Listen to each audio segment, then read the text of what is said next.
नमस्कार दोस्तों, आप सभी का स्वागत है। दोस्तों, विधानसभा में श्री केशव प्रसाद मौर्य जी उप मुख्यमंत्री जी पिछड़ों की बात किए, पिछड़ों के हितैषी बनने का एक नाटक रच रहे हैं और उस नाटक की मैं पोल खोलना चाहता हूं। आप लोग पूरा वीडियो देखिएगा और अगर अच्छा लगे सपोर्ट करिएगा मेरा। दोस्तों, यदि केशव प्रसाद मौर्य जी पिछड़े वर्ग के हैं और उन्होंने पिछड़ों की बात की है तो उन्हें शर्म आनी चाहिए। किस कदर उत्तर प्रदेश और देश में पिछड़ों की हालत बना दी गई है उसका मैं एक ब्यौरा देना चाहता हूं, खास करके उत्तर प्रदेश में। उत्तर प्रदेश में केशव प्रसाद मौर्य जी पिछड़ों की बात कर रहे हैं, जो अपने हित के लिए उन्होंने पिछड़ों का पूरा अधिकार ले जाके एक बीजेपी एक कंपनी है और उस कंपनी के वायसराय के रूप में केशव प्रसाद मौर्य जी काम कर रहे हैं और उस कंपनी को जो एजेंडा तय किया जाता है उस कंपनी के द्वारा उसको केशव प्रसाद मौर्य जी वायसराय बनकर, जैसे अंग्रेजों के दौर में वायसराय होते थे, उसी प्रकार से ये कंपनी है बीजेपी और ये बीजेपी कंपनी का वायसराय बन के रिप्रेजेंट कर रहे हैं। जहां पर इनको अपमानित होना पड़ता है, जहां पर एक प्रकार से जवाबदेही तय करनी पड़ती है, पिछड़ों का रिप्रेजेंटेशन करने के लिए इनको आगे ला दिया जाता है। जबकि पिछड़ों की क्या हालत है उत्तर प्रदेश में, उसको एक ब्यौरा में साझा करना चाहता हूं, जिसकी मेरे पास प्रूफ भी है और प्रूफ के तौर में पेपर की कटिंग पूरी आपको दिखाई भी जाएगी। इसमें 69,000 शिक्षक भर्ती में किस प्रकार से पिछड़ों का आरक्षण लूटा गया, उसको पिछड़ा वर्ग आयोग ने भी शिकायत की, इनसे सरकार से शिकायत की। उसमें कितनी सीटें, 18,000 सीटें ओबीसी को मिलना चाहिए थे, मात्र 5 से 6,000 सीटों में इन्होंने निपटा दिया। आज भी उसका आंदोलन और उसके केसेस चल रहे हैं कोर्ट में। और खंड शिक्षा अधिकारी भर्ती 2019 में 309 पद आए थे, उसमें से 84 पोस्ट चाहिए थी ओबीसी को, मात्र 31 पोस्ट दी गई है। उसमें पिछड़ों का आरक्षण लूटा गया। मौर्य जी कुछ नहीं बोले, उप मुख्यमंत्री जी कुछ नहीं बोले और इनको बोलने भी नहीं दी। वो कंपनी है जो उनको बोलने तक नहीं देती है। ये जानबूझकर जानते रहते हैं कि यहाँ पर ये घटनाएं हो रही हैं पिछड़ों के साथ, फिर भी नहीं बोलते हैं। 2020 पीसीएस का जो रिजल्ट आया है उसमें एक भी पिछड़ा वर्ग का व्यक्ति शामिल नहीं किया गया है, तब भी इनके कान में जू नहीं रहेंगी। पिछड़ों के हितैषी बनते हैं और इन सब बातों पर एक भी शब्द इनको बोलना नहीं आता है। 10 लाख पिछड़े वर्ग के छात्रों को स्कॉलरशिप नहीं दी गई, तब भी इनके कान में जू तक नहीं रहेगी पिछड़ों के प्रति। आज पिछड़ों के प्रति अपना संवेदना व्यक्त कर रहे हैं विधानसभा के भीतर। 10,000 पिछड़े छात्रों का स्कॉलरशिप फॉर्म रद्द कर दिया जाता है, उसकी एक भी बार इन्होंने अपने संज्ञान में नहीं लिया कि आखिर क्यों रद्द किया जाता है। 36 में से 18 एक जाति के एमएलसी बन जाते हैं, फिर भी इन्हें कोई भी फर्क नहीं पड़ता है। वहां पर इनकी पिछड़े वाली बात दब जाती है, कुछ नहीं बोल पाते हैं।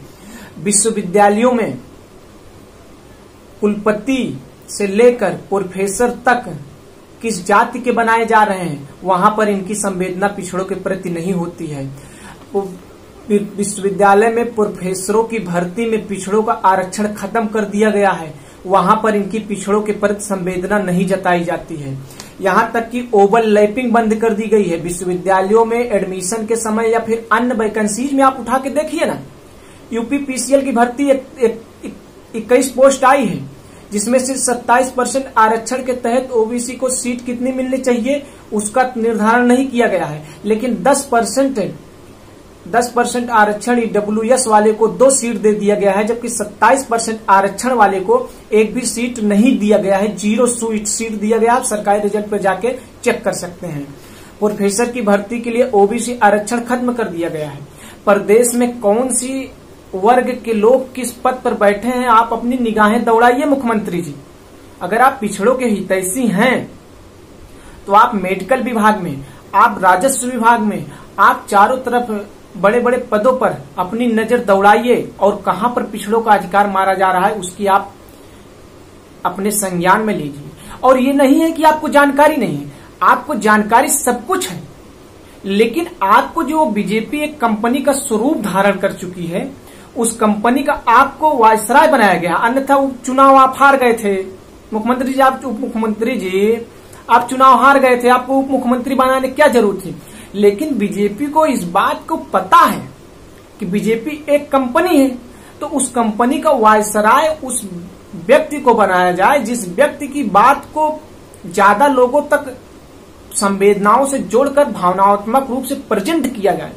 तो उसी प्रकार से उप मुख्यमंत्री जी केशव प्रसाद मौर्य जी को पिछड़े का चेहरा बनाकर वायसराय के रूप में वो कार्य कर रहे हैं। वो कोई पिछड़ों के लिए काम नहीं कर रहे हैं, वो एक विशेष कंपनी के लिए काम कर रहे हैं और वो कंपनी उनको खाका तैयार करके भेजती है कि आपको यही बात बोलना है। और वो कंपनी किन लोगों को लाभ दे रही है? मात्र चंद लोगों को, जिनकी कोई निम्न जनसंख्या है, जिनका कोई आधार नहीं है जनसंख्या के मामले में, उनको वो कंपनी फायदा दे रही है। लेकिन वायसराय जो जिम्मेदार और पद पर है उसको बैठाया गया है किसको? एक पिछड़े को, ताकि ये रिप्रेजेंट करता रहे। इसी प्रकार से 2022 का चुनाव था, उसके पहले केंद्र सरकार में उत्तर प्रदेश से, उनका नाम नहीं लेना चाहूंगा, उत्तर प्रदेश से एक वायसराय नियुक्त किया गया केंद्र सरकार में भी मंत्री बनाकर, ताकि उत्तर प्रदेश में संदेश पहुंचे कि एक पिछड़े वर्ग के व्यक्ति को वहां भी, पिछड़े वर्ग को वहां पर मैंने मंत्री बनाया। तो ऐसी बहुत सी बातें हैं। केशव प्रसाद मौर्य जी से मेरा हाथ जोड़कर निवेदन है, मैं एक प्रतियोगी छात्र की हैसियत से उनसे कहना चाहता हूं कि आप वैकेंसियों की तरफ नजर फेरिए और उस नजर में उठाकर देखिए कि पिछड़ों को किस प्रकार से सीटों से बाहर कर दिया जा रहा है।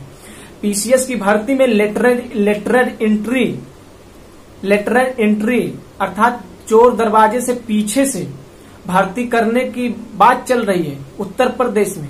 अब आप बताइए किन लोगों को उस भर्ती पर बैठाया जाएगा, किन किन नाते रिश्तेदार उस भर्ती पर बैठेंगे? पीसीएस की भर्ती पर अधिकारियों में अच्छे मलाईदार पद पर किन लोगों को बैठाया गया है? तब आपकी संवेदना पिछड़ों के प्रति नहीं जागती है और आप विधानसभा में बिल्कुल झूठ बोलने को तैयार हैं, एकदम अपने आप को, अपनी इमेज तक का आपको ख्याल नहीं है और कहते हो कि पिछड़ों का हितैषी हूं मैं।